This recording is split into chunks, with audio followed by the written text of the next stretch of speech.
Meriton stood at the study window, looking out, and pulling at his cigar with an air of profound meditation.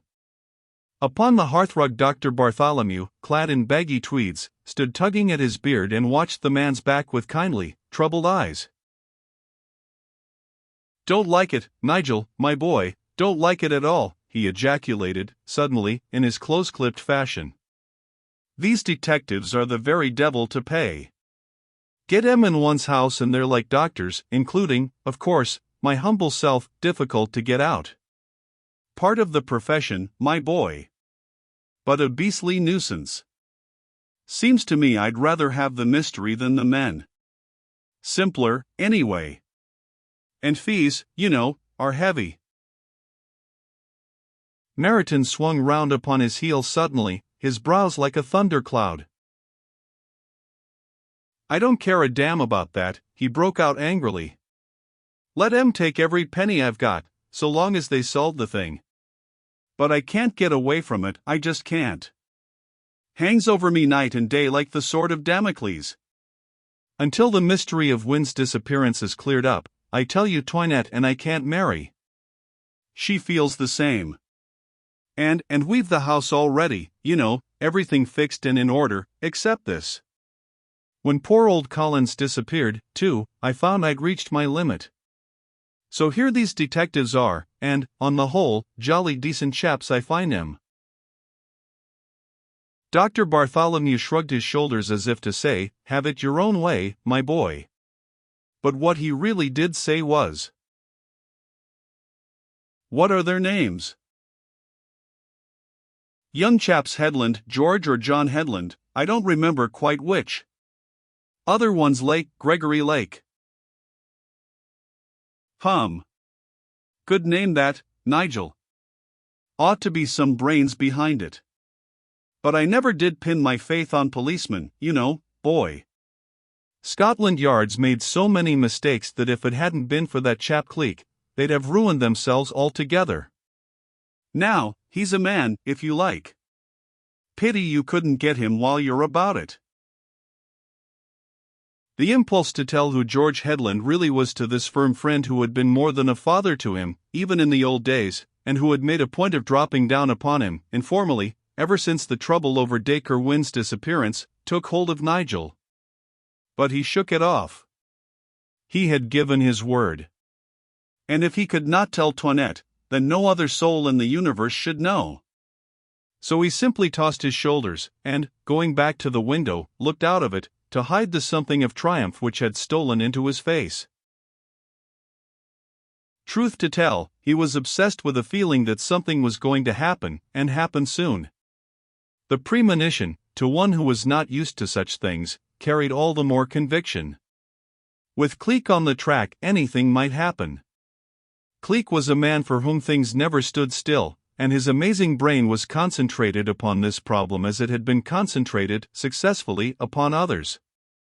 Meriton had a feeling that it was only a matter of time.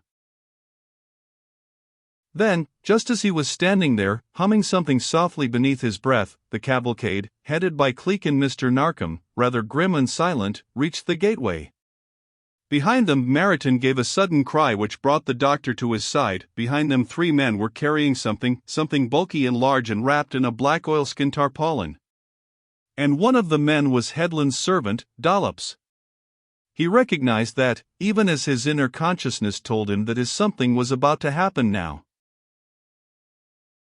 "God! They've found the body," he exclaimed, in a hoarse, excited voice, fairly running to the front door and throwing it open with a crash that rang through the old house from floor to rafters, and brought Borkin scuttling up the kitchen stairs at a pace that was ill-befitting his age and dignity. Meriton gave him a curt order. "Have the morning-room door thrown open and the sofa pulled out from against the wall. My friends have been for a walk across the fens, and have found something. You can see them coming up the drive. What d'you make of it?" "God! A accident, Sir Nigel," said Borkins, in a shaky voice. "Ain't I better tell Mrs. Mummery to put the blue bedroom in order and ave plenty of OT water?" "No. Meriton was running down the front steps and flung the answer back over his shoulder. Can't you use your eyes? It's a body, you fool, a body. Borkins gasped a moment, and then stood still, his thin lips sucked in, his face unpleasant to see. He was alone in the hallway, for Dr. Bartholomew's fat figure was waddling in Meriton's wake. He put up his fist and shook it in their direction. Pity it ain't your body, young upstart that you are, he muttered beneath his breath, and turned toward the morning room. Meanwhile Meriton had reached the solemn little party and was walking back beside Cleek, his face chalky, the pupils of his eyes a trifle dilated with excitement. Found M? Found M both, you say, Mr. Headland, he kept on repeating over and over again, as they mounted the steps together. Good God! What a strange, what a peculiar thing! I'll swear there was no sight nor sign of them when I've tramped over the fens dozens of times. I don't know what to make of it, I don't indeed. Oh, we'll make something of it all right, returned Cleek, with a sharp look at him, for there was one thing he wanted to find out, and he meant to do that as soon as possible. 2 and 2, you know, put together properly, always make 4. It's only the fools of the world that add wrong.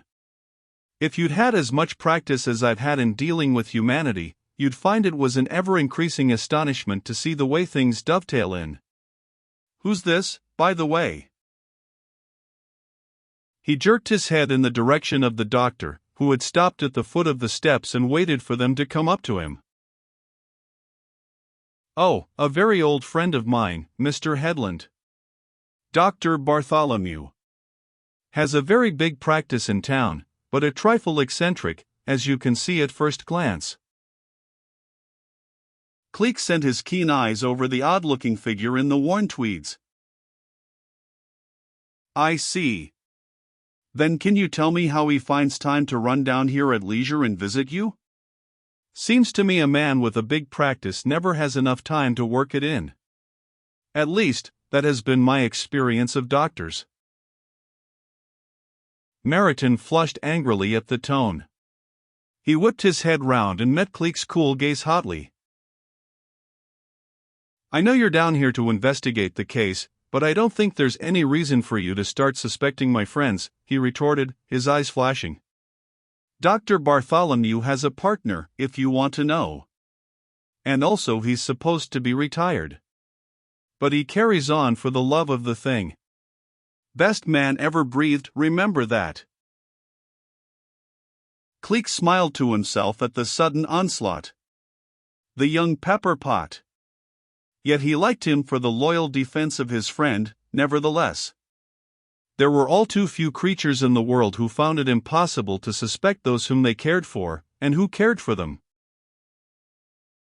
Sorry to have given any offense, I'm sure, he said, smoothly. None was meant, right enough, Sir Nigel. But a policeman has an unpleasant duty, you know.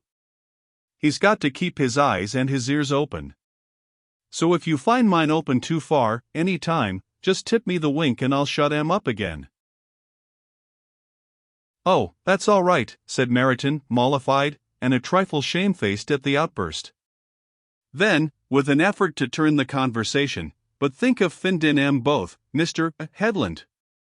Were they very awful? Pretty awful, returned Cleek, quietly. Mr. Lake?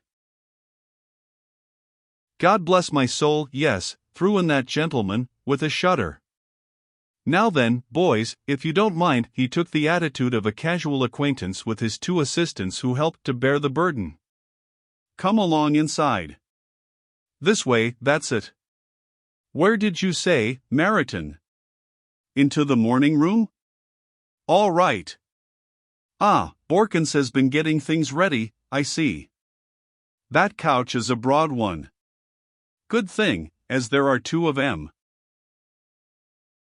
2 of 'em, sir, exclaimed Borkins, suddenly throwing up his hands, his eyes wide with horror.